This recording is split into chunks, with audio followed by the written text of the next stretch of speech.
izbrali 5 tistih, ki jim je najbolje prikazala naša javnomnenjska raziskava,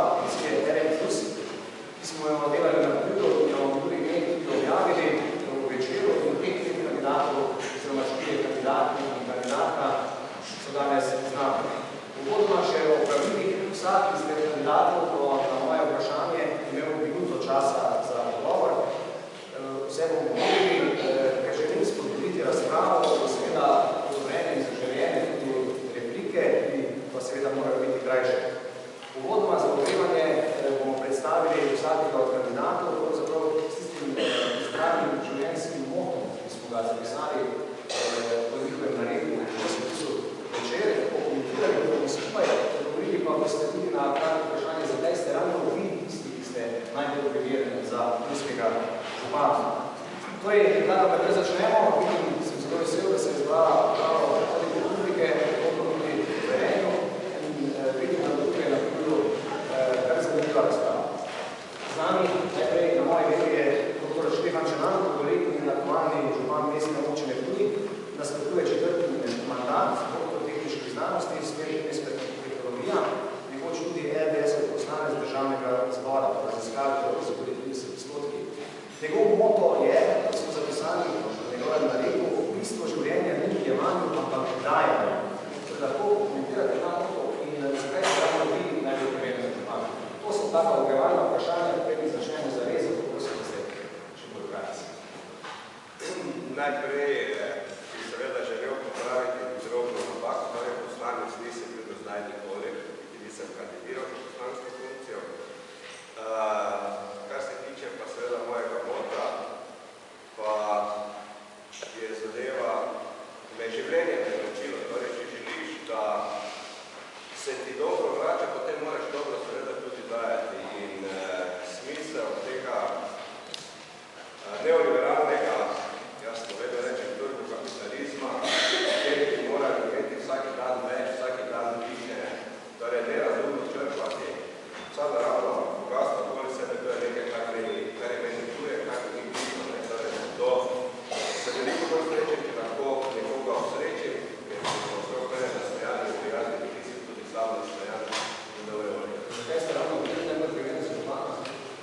Torej, čas, ki je pred nami, terja izjemno hitre odločitve, ni časa za eksperimentiranje, ni časa za učenje, finančna perspektiva 2014-2020 je že pred vrati in torej, če se ne bomo znali hitro in dobro organizirati, bomo ostali seveda brez prepotrebnih virov financiranja, brez teh pa žal razvoja ljudi. Torej, vsako učenje je novo, kontinuirana kontinuiteta dela, izkušnje in tako dalje, ki so tisto, kar se dela celo se prešteje. Gremo naprej, tudi kandidat na raziskavi je gospodarstvenik Ivan Senčar, predsednik menedžer kluba, član državnega odbora, Štajerske gospodarske zbornice, mestni svetnik, direktor strateškega razvoja in podjetja Fezor.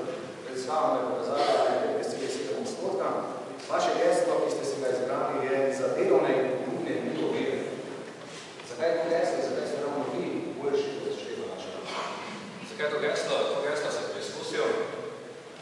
Rodil sem se relativno revne družine, ampak temu smo se uspešno prebijali.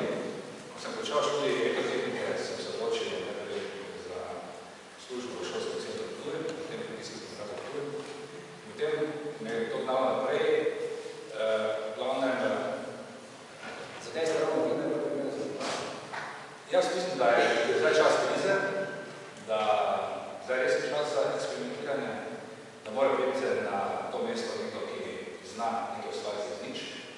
Jaz sem to dokazal, nekaj sem naredil iz nič, zdaj ima 80 zaposlenih, da je kruh 80 družinami, imam zelo pozitiven odnos do kulture, športa, turizma in mestnega dela na Ptuju v celoti, kar sem tudi dokazal, mislim, da bi bil lahko dober župan.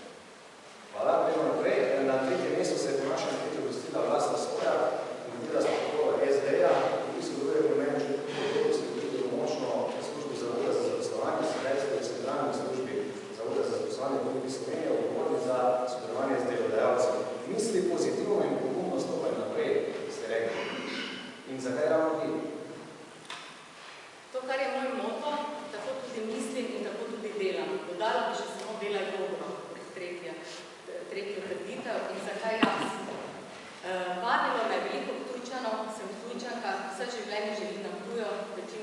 dela sem upravljala na tujo.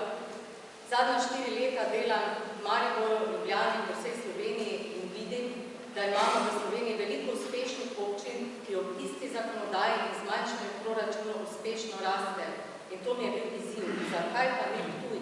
Zakaj se iz Ptuja izseljujejo ljudje? In 3 leta sem vodila območno službo Maribor, drugo največjo službo v Sloveniji, 16 000 brezposelnih, 115 zaposlenih, 40 milijonov letnega proračuna, kar je primerljivo.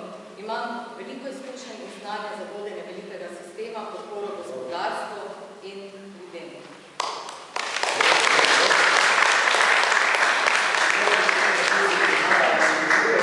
Radijski režiser, Samo Marija Strelec, ravnatelja Zavoda Novi Zavod Ptuj, vi ste direktor mestnega gledališča Ptuj, pa programski direktor umetniškega vodja drame SNG Maribor.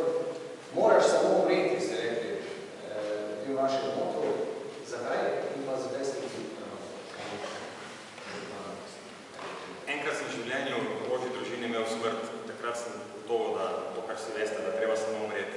Včeraj so mi rekli na televiziji Slovenija, moji podporniki, da preveč krilam, da sem preveč vehementen, da moram biti bolj podmiren. Ne bo mi uspelo, moram samo umreti. Jaz sem 5. oktobra v logistiki in 6. oktobra, to sem jaz. Skratka, moram samo umreti. Zakaj bom pa jaz zahočil? Ja, seveda. Glejte, 25 let delam z ljudmi, ki so pametnejši od mene, mislijo drugače kot jaz in celo nasprotno drugače kot jaz. 25 let z njimi delam. Sposodil si bom Hajmona iz Sofoklesa, za knjigo nekaj pravi. Po moji sodbi bi bilo najboljše, če kdo na svet pride polno modrosti. A ker se to le redko zgodi, je moder tisti, ki prisluhne tudi drugim. Torej,